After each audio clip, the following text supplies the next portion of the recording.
Hello and welcome to all, you are watching Mahakal study. दोस्तों, मैं रोहित मिश्रा आप लोगों के अपने यूट्यूब चैनल महाकाल स्टडी पर स्वागत करता हूं। और जो लोग हमारा सपोर्ट करते हैं उनको तहे दिल से धन्यवाद। जैसा कि श्रद्धा, शिवांगी और Shiva study with short time, और जितने भी लोग हैं, मानिंदर सिंह, चाहे वो मनीष तिवारी हो, ठीक है, और चाहे अभिषेक हो, चाहे सालू मैम हो, जितने भी लोग, चाहे बाबूरंश हों, चाहे करीना हो, चाहे फिर वो जितने भी लोग हों, जितने कमेंट करते हैं एंड लाइक करते हैं, जो लाइव मेरा वीडियो देखते हैं, अनूप हो गया, ये सब लोग, ठीक है, और अंकिता मिश्रा हो गई, जितने भी लोग आते हैं भाई हमारी लाइव क्लास लेने के लिए, उन लोगों को बहुत बहुत ज़्यादा धन्यवाद। ठीक है, तो आज इंपॉर्टेंट टॉपिक लेके आया, जिसमें आपको क्या क्या मैं डिफाइन करूँगा। एक तो प्रधानमंत्री, आप देख रहे होंगे कि एनटीपीसी ग्रुप डी और एसएससी यूपीएसआई स्टेट लेवल जितने भी एग्जाम हैं सबके लिए बहुत ही इंपॉर्टेंट वीडियो बनने वाली है। ठीक है, तो आपको सब दिख रहा होगा कि कहाँ कहाँ ये आएगी वीडियो, ठीक है, मतलब किस किस पेपर में इम्पॉर्टेंट है। अभी आपका यूपीएसआई का भी पेपर आने वाला है, एसएससी जीडी का भी आने वाला है, तो कहीं ना कहीं आप लोग भी अपनी पढ़ाई स्टार्ट कर दें। ठीक है, तो ये इन परीक्षाओं के लिए बहुत ज़्यादा इम्पॉर्टेंट है। इसमें प्रधानमंत्री होगा क्लियर, मंत्रिपरिषद, मंत्रिमंडल। देखिए, मंत्रिपरिषद मंत्रिमंडल अलग है, मंत्रिपरिषद के अंदर ही मंत्रिमंडल आती है। आपकी बात समझना, जो मंत्रिमंडल होता है, एक मंत्रिपरिषद होती है, इसमें आपका मंत्रिमंडल होता है, और आपके इसी में आपके कैबिनेट मंत्री आ जाते हैं, राज्य मंत्री आ जाते हैं, उप मंत्री आ जाते हैं। ठीक है, जितने भी मंत्री होते हैं सब आ जाते हैं, एक दूसरे की हेल्प के लिए होते हैं सबसे। लेकिन अच्छे जो होते हैं, पावरफुल होते हैं, वो आपके कौन से होते हैं? कैबिनेट मंत्री, जिनको तरह तरह के मतलब पद दिए जाते हैं कि तुम जाओ, तुम रक्षा मंत्रालय संभालो, और आप जाओ वित्त मंत्रालय संभालो, जाके आप जाओ ये संभालो, जाके आप वो संभालो, जाके आप कपड़ा मंत्रालय संभालो जाके। ठीक है, तो ऐसे दे दिया जाता है, आप जल मंत्रालय संभालो, आप रेल मंत्रालय संभालो, ऐसे बांट दिए जाते हैं। ये कौन से होते हैं? ये आपके होते हैं उप कैबिनेट मंत्री। ठीक है, तो आपको कितना मैं कुछ बताने वाला हूँ, ये सब आपको दिख रहा होगा। ठीक है, जो इंपॉर्टेंट इनसे आर्टिकल्स हैं वो बताऊँगा।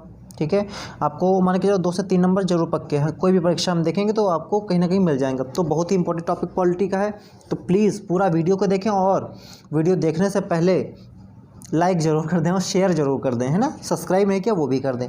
चलिए बढ़ते हैं अपने टॉपिक पर। ठीक है, देखते हैं कहाँ से स्टार्ट होता है। महाकाल स्टडी अपना चैनल आप जानते ही हैं। ठीक है, हाँ भाई, संसद ही सब कुछ है ना, संविधान और संसद, यही पॉलिटी है ही, और क्या पॉलिटी है। भारतीय संसदीय शासन व्यवस्था अपनाई गई कहाँ?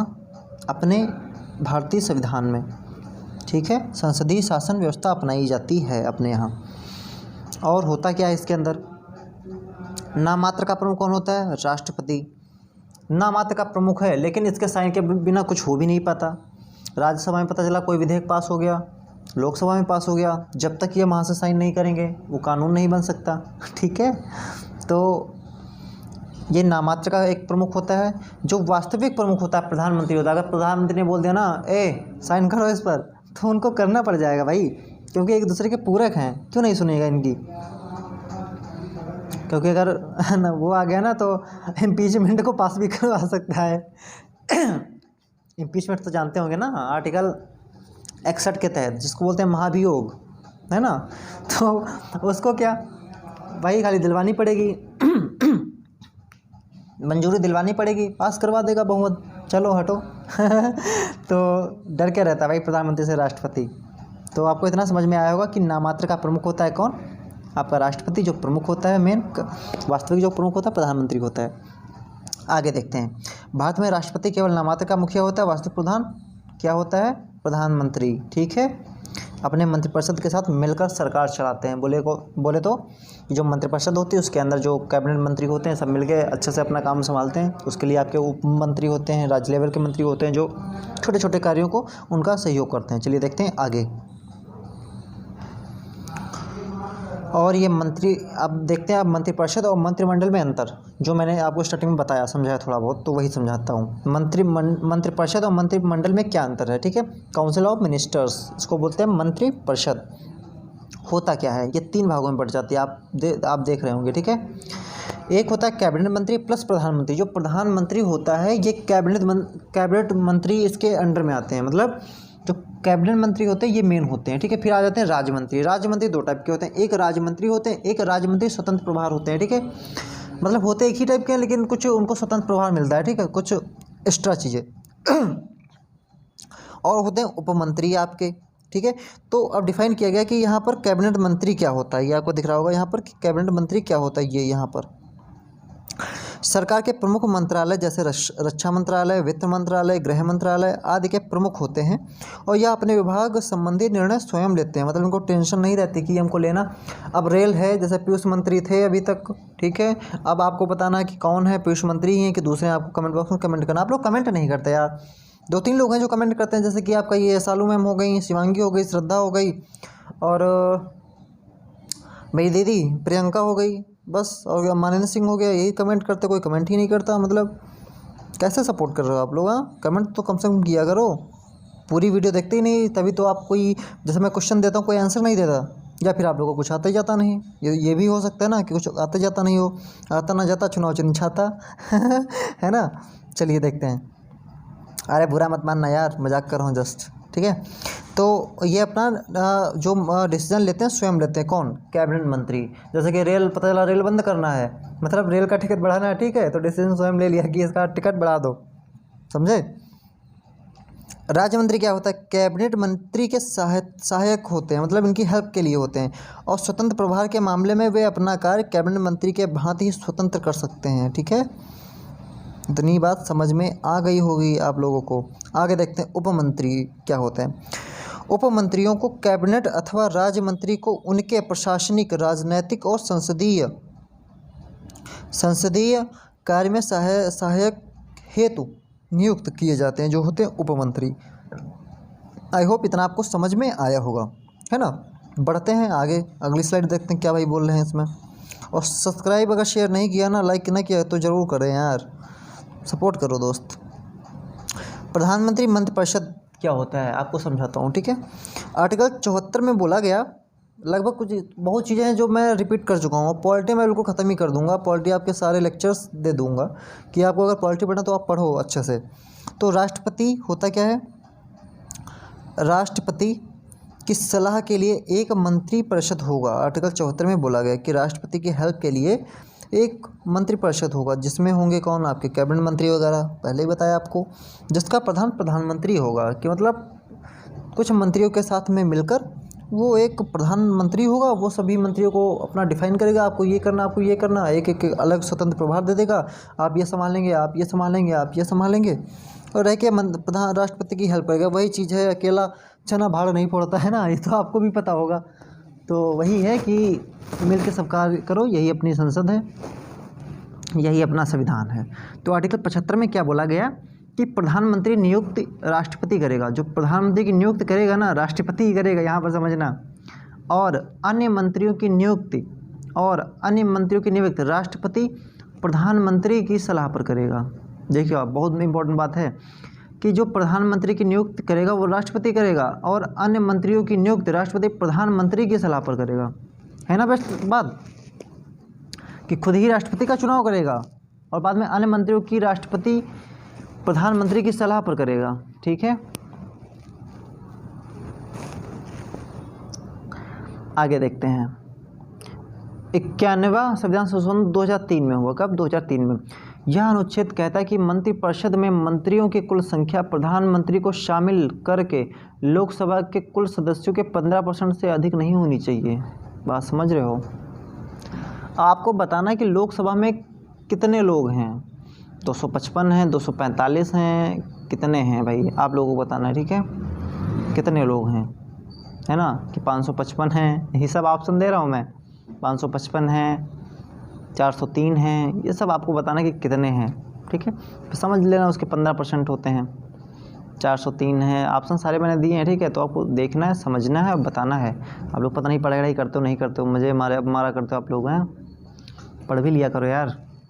आर्टिकल 75 का पार्ट 2 यानी खा बोल सकते हो, ठीक है। प्रधानमंत्री और सभी मंत्री, इसमें क्या बताया गया 75 के 2 में, प्रधानमंत्री और सभी मंत्री राष्ट्रपति के प्रसाद पर्यंत होने का कि प्रसाद दे के काम करवा लो, ठीक है। प्रसाद पर्यंत का मतलब है जब तक वो चाहेगा तब तक, ठीक है। राष्ट्रपति के प्रसाद पर्यंत प्रधानमंत्री और सभी मंत्री राष्ट्रपति के प्रसाद पर्यंत तक कार्य करेंगे। ये भी समझ लेना भैया कि राष्ट्रपति भी हटा सकता है भाई इसको, प्रधानमंत्री को। चलिए देखते हैं आगे। प्रधानमंत्री और मंत्रिपरिषद ये तो चल ही रहा है आपका। आर्टिकल 75 के थर्ड में क्या बोला गया? आर्टिकल 75 के थर्ड में आपका वो बोला गया, आप देख पा रहे होंगे, ये आपका बोला गया इसमें मंत्रिपरिषद जो है सामूहिक रूप से लोकसभा के प्रति उत्तरदायी होगा। भाई जो प्रधानमंत्री होता है वो लोकसभा का ही नेता होता है, बहुमत दल का नेता होता है, ठीक है। तो जो मंत्रिपरिषद होगी वो प्रधानमंत्री के प्रति उत्तरदायी होगी, ठीक है। और व्यक्तिगत रूप से राष्ट्रपति के प्रति उत्तरदायी होगी। ये भी मेन बात है कि सामूहिक रूप से, जो सामूहिक रूप से हेल्प करेगी वो किसकी? प्रधानमंत्री करेगी। लेकिन व्यक्तिगत रूप से अगर कुछ राष्ट्रपति पूछता है ना तो बेटा तुरंत बताओगे, कोई भी अगर समस्या उसको आ रही है। तो इसका स्ट्रक्चर भी बना, आप देख सकते हो। मंत्रिपरिषद सामूहिक रूप से लोकसभा एंड व्यक्तिगत रूप से राष्ट्रपति। लोकसभा इसमें क्यों लिखा, प्रधानमंत्री क्यों नहीं लिखा? क्योंकि जो प्रधान आपका पीएम होता है ना, लोकसभा का ही प्रमुख नेता होता है यार।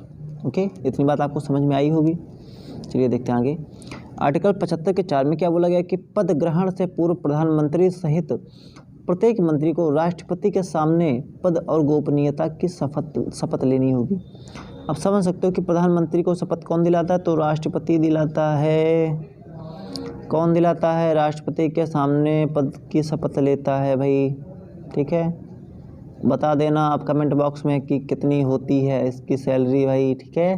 क्या बताना है? सैलरी बताना है आप लोगों को, ओके। देखो जहाँ पर समझना है बोल देना, ठीक है, कि गुरुजी समझ नहीं आ रहा हमको, हम आ जाएंगे तुरंत वहाँ पर, टेंशन मत लो यार। बस टिकट के पैसे दे देना, मैं आ जाऊँगा, ठीक है। टिकट के पैसे भी देना आप लोगों को, तब आऊँगा। ऐसा थोड़ी ना कि बुला दिए हम चले आए, ओके। प्रधानमंत्री मंत्रिपरिषद तो समझा ही रहा हूँ आपको। आर्टिकल 75 के 5 में क्या बोला गया? मंत्रिपरिषद का सदस्य बनने के लिए वैधानिक दृष्टि से आवश्यक है कि व्यक्ति संसद के किसी भी सदन का सदस्य हो।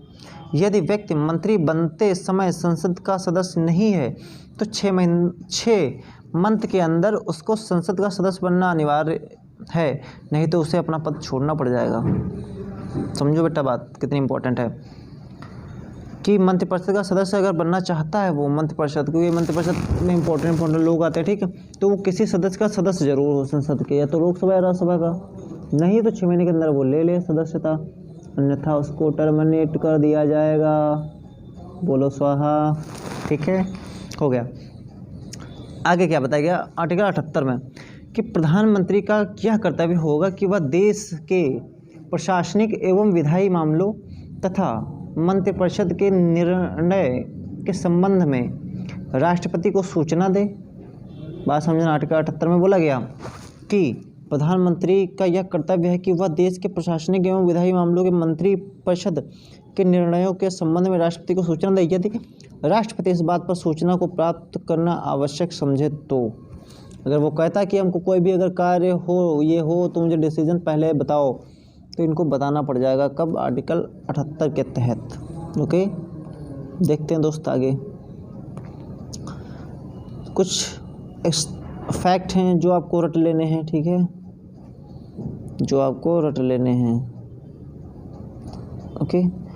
ये फैक्ट इम्पॉर्टेंट इतने हैं कि जो ज़्यादातर एग्ज़ाम्स में पूछ लिए जाते हैं, ओके, तो आपको पढ़ना है।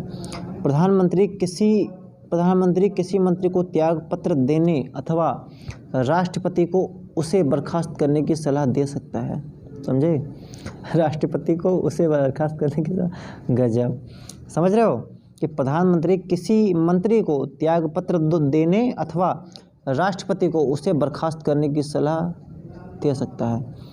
मतलब कोई प्रधानमंत्री अगर लोचा कर रहा है, लफड़ा कर रहा है, प्रधानमंत्री को नहीं समझ आ रहा ना, बोल देगा बेटा इस्तीफ़ा दे दो, ठीक है, या तो कहेगा क्या, राष्ट्रपति से सलाह लेगा, कहेगा इनको हटाओ यार, काम नहीं कर पा रही हैं। तो कहीं ना कहीं जो ये लोकसभा के मेंबर होते हैं ना, इससे जुड़ के चलते हैं, किससे? प्रधानमंत्री से, इसकी सारी बातें मानते हैं यार। तो आगे देखते हैं पॉइंट नंबर 2। प्रधानमंत्री मंत्रिपरिषद का प्रमुख होता है। कहाँ का? प्रधानमंत्री मंत्रिपरिषद का प्रमुख होता है। अतः जब प्रधानमंत्री त्यागपत्र देता है अथवा उसकी मृत्यु हो जाती है तो मंत्रिपरिषद स्वयं ही विघटित हो जाती है। समझना बात को। तो अन्य मंत्री कोई कार्य नहीं कर सकते। ऐसा मत सोचना कि अगर प्रधानमंत्री मर जाता तो उसी में से जो कैबिनेट मंत्री होते हैं उसमें से कोई प्रधानमंत्री बना दिया जाता है। ऐसा नहीं होता है भैया, ठीक है। पूरी विघटित हो जाती है मंत्रिपरिषद। एक फिर से इलेक्शन होगा, फिर से चुने जाएंगे, तब बनेंगे, है ना। अगला पॉइंट नंबर 3, प्रधानमंत्री नीति आयोग कहाँ कहाँ का ये प्रमुख होता है, सुनना। नीति आयोग राष्ट्रीय विकास परिषद, राष्ट्रीय एकता परिषद, अंतर्राज्यीय परिषद तथा अंतर्राष्ट्रीय जल संसाधन परिषद का अध्यक्ष होता है। समझ लेना, ये बात बहुत इंपॉर्टेंट है। इतनी चीज़ों का ये प्रमुख होता है, ठीक है। आई होप इतनी बात आपको समझ में आ गई होगी। चलिए बढ़ते हैं अगली स्लाइड पर। और कुछ प्रधानमंत्री से रिलेटेड संबंधित इम्पोर्टेंट क्वेश्चन, ठीक है। बस रटते जाओ यार, पेपर आपके बार निकाल देना यूपीएससी, है ना। लगे रहो, बढ़ते रहो बराबर। प्रधानमंत्री क्या क्या कर सकता, सुनना। भारत का प्रधानमंत्री बनने के लिए न्यूनतम आयु कितनी होनी चाहिए, 25। राष्ट्रपति बनने के लिए कितनी होनी चाहिए, 35 की 45, बताना कमेंट बॉक्स में, ठीक है। राज्यपाल और राष्ट्रपति के लिए कितनी एज होनी चाहिए, और प्रधानमंत्री और मुख्यमंत्री तो बता ही रहा हूँ, ये आपकी 25 वर्ष होनी चाहिए, ठीक है। वैसे संविधान में किसी न्यूनतम आयु का उल्लेख नहीं है, बस यह दिया गया है कि भारत के प्रधानमंत्री को लोकसभा एवं राज्यसभा में किसी एक सदस्य होना चाहिए। स्थिति में अगर वह लोकसभा का सदस्य है तो न्यूनतम आयु 25 वर्ष होनी चाहिए, ठीक है। आपका पॉइंट नंबर 3 क्लियर हुआ। पॉइंट नंबर 4 क्या कह रहा है, प्रधानमंत्री में सबसे बड़ा कार्यकाल। प्रथम प्रधानमंत्री पंडित जवाहरलाल नेहरू का रहा, 16 वर्ष 9 महीने और 12 दिन तक प्रधानमंत्री के पद पर है। यानी अगर पूछ लिया जाए कि प्रधानमंत्री में सबसे बड़ा कार्यकाल प्रधानमंत्री किसका रहा, तो पंडित जवाहरलाल नेहरू का रहा। किसका, पंडित जवाहरलाल नेहरू या चाचा नेहरू जी का, ठीक है। कब, कितना, 16 वर्ष 9 महीने 12 दिन, 16 वर्ष 9 महीने 12 दिन, ओके। पॉइंट नंबर 5, एक कार्यकाल में सबसे कम समय तक प्रधानमंत्री के पद पर रहने वाले अटल बिहारी वाजपेयी, मात्र 13 दिन एक कार्यकाल में। ऐसा नहीं कि 13 दिन केवल बने और, लेकिन एक कार्यकाल में केवल 13 दिन सबसे कम। एक कार्यकाल में सबसे कम समय में प्रधानमंत्री पद पर रहने वाले अटल बिहारी वाजपेयी थे, मात्र 13 दिन बने थे। हालांकि ये भी 2-3 बार बने हैं, ऐसा नहीं है। पॉइंट नंबर 6 देखते हैं, ऐसे प्रधानमंत्री जो कभी लोकसभा में उपस्थित ही नहीं हुए, हाँ समझना मतलब जो उसका प्रमुख होता है कहाँ का, लोकसभा का, वो वहाँ प्रेजेंट ही नहीं हुए कभी। यानी कौन, चौधरी चरण सिंह, ये कभी गए ही नहीं। समझना बात को, कितनी मस्त बात है, कॉमेडियन बात। विश्वनाथ प्रताप जी थे, मत प्राप्त करने में असफल होने वाले प्रधानमंत्री रहे। मतलब असहयोग वो होता है विश्वास प्रस्ताव हटाने के लिए, ओके। तो जो विश्वास मत होता है, अविश्वास प्रस्ताव, ये प्रधानमंत्री को हटाने के लिए लाया जाता है, ठीक है। तो इसमें ये मत ही नहीं प्राप्त कर पाए, यानी पता नहीं क्या किया इनके, जबकि सब वहाँ जानने वाले सब प्रधानमंत्री के ही होते हैं। नहीं माइंडेड होंगे भाई, कुछ भी कह लो, कोई समस्याएं रही होंगी, लोग विरोधी होंगे। तो विश्वास मत असफल होने वाले कौन प्रधानमंत्री, विश्वनाथ प्रताप। सबसे अधिक उम्र में प्रधानमंत्री कौन बने, तो मोरारजी देसाई। सबसे अधिक उम्र में प्रधानमंत्री कौन बने, मोरारजी देसाई। सबसे कम उम्र में प्रधानमंत्री कौन बने, राजीव गांधी बने। तो मैं आपको जितने क्वेश्चंस बनते हैं सारे क्वेश्चन बता दिए, लगभग प्रधानमंत्री मंत्रिपरिषद सदस्य बता दिए, मंत्रिमंडल हो चाहे मंत्रिपरिषद हो चाहे वो प्रधानमंत्री जी हो, ठीक है। तो आई होप अब आप सब समझ गए होंगे। अगर नहीं समझ में आया ना तो कमेंट जरूर कर देना। हाँ, और क्या, पॉइंट नंबर 10, भारत के प्रथम गैर कांग्रेसी प्रधानमंत्री अगर पूछ लिया जाए कि भारत के प्रथम गैर कांग्रेसी प्रधानमंत्री कौन थे, तो मोरारजी देसाई थे। क्वेश्चन आते हैं बहुत ज़्यादा। भारत में 3 प्रधानमंत्री की मृत्यु कार्यकाल के दौरान, किसकी, जवाहरलाल नेहरू, लाल बहादुर शास्त्री, इंदिरा गांधी, ठीक है। तो ये बहुत ज़्यादा इंपॉर्टेंट, इन तीनों को रट लेना है।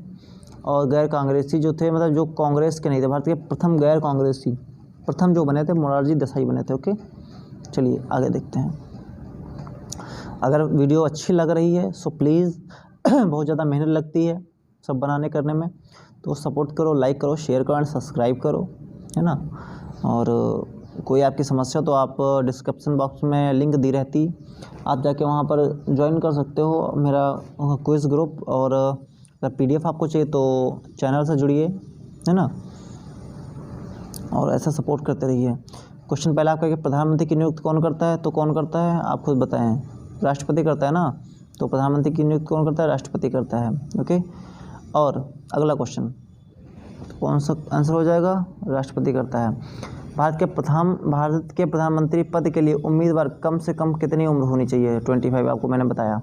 ठीक है, अगला क्वेश्चन, भारत के प्रधानमंत्री राष्ट्रपति द्वारा चुने जाते हैं, राज्यों के मुख्यमंत्री द्वारा चुने जाते हैं, लोकसभा बहुमत दल का नेता होता है।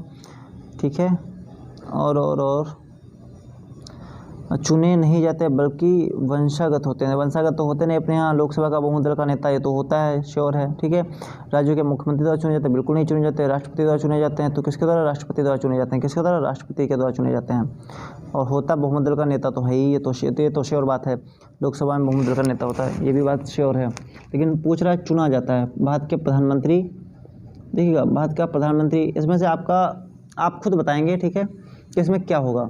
देखिएगा क्वेश्चन क्या कह रहा है? भारत के प्रधानमंत्री, ये भी बात श्योर है कि भारत के प्रधानमंत्री बहुमत दल का नेता होता है। ठीक है, और राष्ट्रपति के द्वारा ही चुना जाता है, ये भी है। तो इसमें कुछ कह नहीं सकते, आप लोगों को कमेंट बॉक्स में कमेंट करना है। ठीक है, कमेंट करना है कि कौन सा इसका आंसर राइट होना चाहिए। ठीक है, कमेंट करना है आप लोगों को। चलिए देखते हैं अगला क्वेश्चन,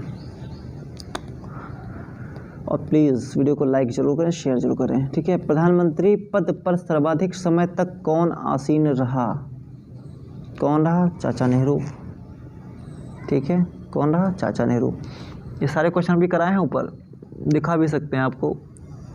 अगला क्वेश्चन, भारत के गैर कांग्रेसी प्रधानमंत्री कौन रहे? भारत के गैर कांग्रेस, जो कांग्रेस के नहीं थे, तो आपके मोरारजी देसाई हो जाएंगे। ठीक है, अगला देखते हैं, अभी तक पद पर रहते हुए कितने प्रधानमंत्री की मृत्यु हुई? कि पद पर रहे हो, मृत्यु हो गई हो, तो मैंने बताया कौन कौन? चाचा नेहरू, इंदिरा गांधी, और कौन? बताओ जल्दी। चलिए कमेंट बॉक्स में बताना है। चाचा नेहरू, इंदिरा गांधी, और आपको बताना है। 3 लोगों की मृत्यु हुई, अभी मैंने आपको ऊपर बताया, आपको कमेंट बॉक्स में बताया। तीसरा कौन था? चाचा नेहरू, इंदिरा गांधी के अलावा। ओके, देखते हैं अगला क्वेश्चन। जितने इंपॉर्टेंट क्वेश्चन बनते हैं वो भी मैं करा रहा हूँ। इससे अच्छा आपको कुछ कहीं कंटेंट नहीं मिल सकता, वही है। आपको लगे कि कहीं ना कहीं अच्छा है तो आपको लाइक करना है और शेयर भी करनी है। सब लोग यार 5-5 लोगों को शेयर कर दो, बुला लिया करो लाइव में, तो अच्छा लगे, कम से कम कुछ लोग वॉचिंग किया करें। सबसे कम उम्र में प्रधानमंत्री पद पर आसीन होने वाले व्यक्ति राजीव गांधी थे। कैसे मृत्यु हो गई थी भाई? हेलीकॉप्टर से, ब्लास्टिंग से, क्रैश से? बताना है आप लोगों को कमेंट में। अगला देखते हैं, सबसे अधिक उम्र वाले में प्रधानमंत्री पद पर आसीन होने वाले व्यक्ति। सबसे अधिक उम्र में नहीं, सबसे अधिक उम्र में प्रधानमंत्री पद पर आसीन होने वाले व्यक्ति कौन थे? तो आपको मैंने पहले ही बताया। ठीक है, मोरारजी देसाई होंगे कि गुजराल होंगे कि लाल बहादुर शास्त्री या जवाहरलाल नेहरू? आप लोग कुछ नहीं याद करते हैं। ठीक है, आपको ऊपर दिखा सकते हैं हम कि कौन सा होता है। चलिए, दिखाने खाना कुछ नहीं है, आप लोगों को बताना है। आपको मैंने सब कुछ पढ़ाया, बहुत कायदे से पढ़ाया। तो और जिन जिन लोगों का कमेंट आएगा ना, उनका मैं समझूंगा कि हाँ वो उन्होंने अच्छे से पढ़ाई करी है, जो मैंने ऊपर पढ़ाया उसको मन से पढ़ा, ये नहीं खाली मस्ती की। तो जहाँ भी टाइम जितना बर्बाद करो, कुछ ना कुछ पढ़ो। आप लोगों को इसका कमेंट बॉक्स में इसका आंसर देना है। इसका मोरारजी देसाई होगा कि या के गुजराल होगा, आपको बताना है। ठीक है, कि सबसे अधिक जो है उम्र में प्रधानमंत्री पद पर आसीन कौन हुए। ठीक है, अगला देखते हैं कि भारत के प्रथम सिख प्रधानमंत्री कौन थे। ओके, भारत के प्रथम सिख मंत्री कौन थे आपको बताना है। कैप्टन अमरिंदर सिंह, ये कि वो आपको ऑप्शन सामने है, Montague Singh Ahluwalia, MS Ahluwalia, captain Amarinder Singh. तो कौन थे आपके? मनमोहन सिंह थे। चलिए, सब छोटे छोटे क्वेश्चन है यार, आप लोग बहुत काबिल लोग हो यार। भारत में ऐसे व्यक्ति जिनसे अधिक से अधिक कितनी बार प्रधानमंत्री पद पर नियुक्त किया जा सकता है? केवल 1 बार, केवल 2 बार, केवल 3 बार, कितनी भी बार? यार यहाँ तो बस मज़े मारते रहो। ऐसे कौन से देश हैं जहाँ पर वंशानुगत बनाया जाता है राजा? ठीक है, राजा के टाइप की सरकार चलती है, आपको बताना है कमेंट बॉक्स में। ये मेरा क्वेश्चन है। अगला क्वेश्चन देखते हैं कि संसदीय तंत्र में वह व्यक्ति प्रधानमंत्री चुना जाता है जो निम्न का नेता होता है। किसका नेता होता है? उच्च सदन का, निम्न सदन का, बहुमत दल का नेता। तो आपका कौन सा हो जाएगा भाई? बी हो जाएगा, निम्न सदन। निम्न सदन किसको बोलते हैं पता है? लोकसभा को। उच्च सदन राज्यसभा, राज्यसभा कभी विकसित नहीं की जा सकती, कुछ भी हो जाए। लोकसभा करी जा सकती है, तो आंसर कौन सा होगा? निम्न सदन। कि बहुमत दल का नेता होता है आपका। ठीक है, देखते हैं आगे। हाँ, नीति आयोग का अध्यक्ष कौन होता है? तो अब मैंने बताया कितना कितना कितना कितना कितना कितना किसके किसके होते हैं ये आपकी अध्यक्ष, बहुत चीज़ों के होते हैं। मैंने आपको ऊपर दिखाया, आप ऊपर देख सकते हो। और अगर वीडियो प्लीज़ अच्छी लगी हो तो लाइक करें, शेयर करें एंड सब्सक्राइब करें। ऐसे ही हम पर कृपा बनाए रखें और हमारे साथ साथ हमारे जो आने वाले बच्चे हैं ना, वो भी आपके रेडी रहेंगे हमेशा। तो प्लीज़ सपोर्ट करो एंड शेयर करो एंड सब्सक्राइब करिए। Thank you. मिलते हैं नेक्स्ट क्लास में, तब तक के लिए जय हिंद, bye bye, take care, bye.